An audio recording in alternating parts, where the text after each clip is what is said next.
Assalamualaikum warahmatullahi taala wabarakatuh dan salam sejahtera. Kali ini cikgu akan bawakan tajuk bab 3 matematik pengguna dan di bawah tajuk insurans. Dalam tajuk insurans, yang pertama kita akan belajar apa itu risiko. Risiko secara umumnya adalah kemungkinan berlakunya bahaya ataupun musibah yang menimpa kita yang kita tidak dapat elakkannya. Okey, apa dia contoh-contoh musibah? Walaupun kita telah berhati-hati mengamalkan cara hidup yang sihat, tetapi kita tetap juga berisiko dan mengalami musibah. Antaranya seperti kemalangan jalan raya, kecederaan ketika bermain, terjatuh tangga dan ada banyak lagi musibah yang sentiasa ada di sekitar kita. Bahaya dan musibah ini yang akan menimpa kepada siapa?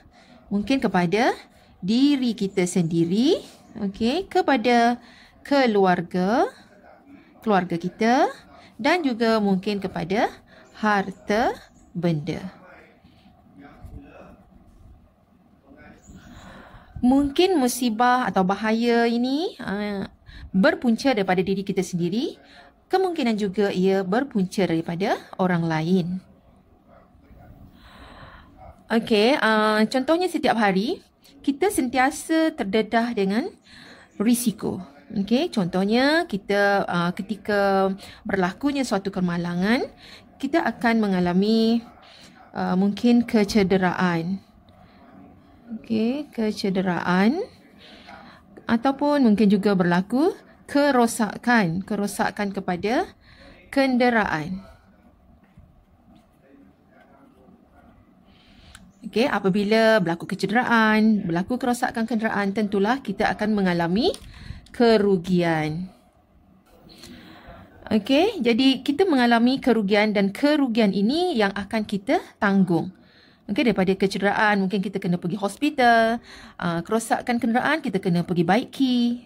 Jadi kerugian yang kita tanggung ini kita tanggung sendiri. Jadi untuk mengelakkan kita menanggung kerugian itu sendiri, masa inilah kita perlu mengambil insurans. Tapi insurans tu kita kena ambil sebelum itulah. Ini insurans. Insurans inilah yang akan menanggung kerugian dan kerugian yang kita alami daripada kecederaan dan juga kerosakan kenderaan yang kita alami.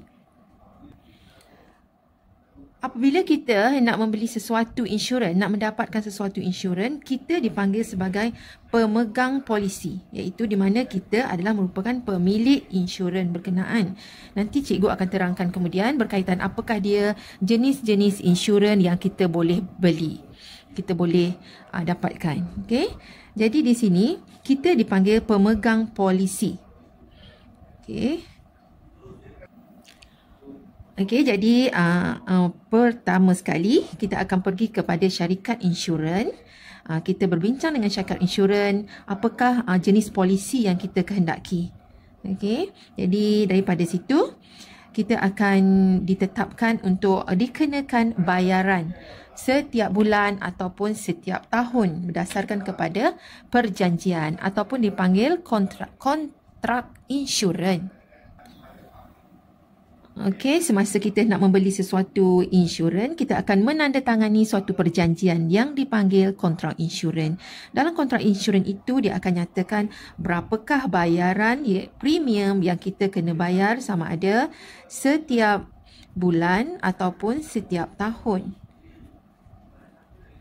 Jadi itu dipanggil bayaran premium. Apabila berlaku sesuatu kemalangan,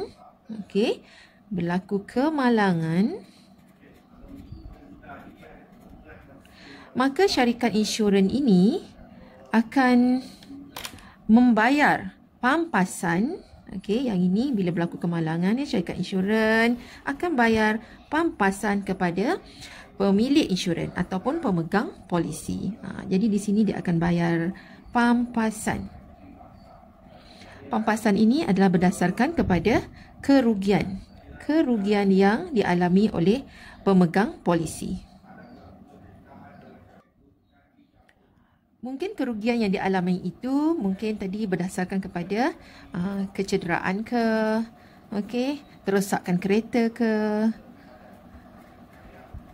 kehilangan harta benda ke, ataupun kebakaran ke, bergantunglah kepada apa polisi insurans yang diambil oleh individu berkenaan. Apabila berlaku sesuatu kemalangan, pemegang polisi akan membuat tuntutan. Dia akan membuat tuntutan kepada siapa? Kepada syarikat insurans. Jadi dia akan membuat tuntutan kepada syarikat insurans. Selepas itu, syarikat insurans pula akan membuat bayaran. Bayaran itu dipanggil bayaran pampasan. Bayaran pampasan ini dia akan bayar kepada pemegang polisi yang membuat tuntutan tadi. Jadi bayaran insurans yang dibayar kepada pemegang polisi adalah hanya setakat jumlah kerugian yang dialami oleh pemegang polisi. Kerana syarikat insurans dia ada memegang suatu prinsip yang dipanggil prinsip indemnity. Apa dia prinsip indemnity yang diamalkan oleh syarikat insurans? Jadi ini dia cikgu dah tuliskan kat sini. Prinsip indemnity itu ialah syarikat insurans akan membayar ganti rugi kepada pemegang polisi pada amount yang tidak melebihi tidak melebihi kerugian yang dialami tertakluk kepada jumlah perlindungan yang diinsyuranskan. Jadi pihak insurans pun tak naklah dia pula yang rugi kan. Jadi dia akan bayar pada amount yang tidak melebihi kerugian. Jadi dia akan tengok berapakah kerugian yang dialami oleh pemegang polisi. Berdasarkan itu dia akan tengok berapakah sepatutnya bayaran yang dia akan bayar, bayaran pampasan ini kepada pemegang polisi. Jadi di sini tadi saya dah terangkan apabila berlakunya suatu kemalangan, berlaku kecederaan, berlakunya kerosakan kenderaan, kita akan mengalami kerugian. Jadi untuk mengelakkan daripada kita yang mengalami kerugian, kita pindahkan kerugian itu kepada pihak insurans agar pihak insurans yang membayar bagi pihak kita. Caranya bagaimana?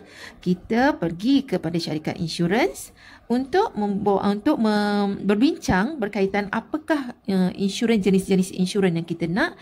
Kemudian kita menandatangani perjanjian yang dipanggil kontrak insurans. Dan daripada situ kita akan ditentukan berapakah bayaran premium yang kita kena bayar setiap bulan ataupun setiap tahun.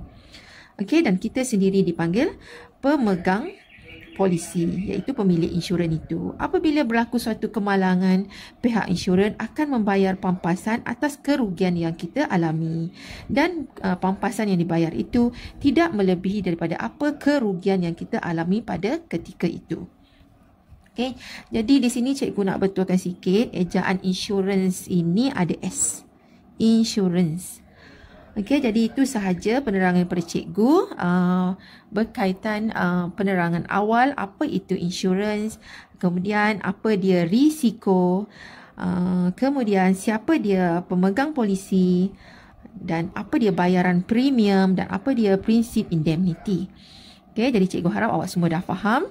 Untuk video yang akan datang, cikgu akan terangkan pula apa dia jenis-jenis insurans yang boleh kita ambil. Sampai jumpa lagi di video yang akan datang. Jangan lupa untuk like dan subscribe.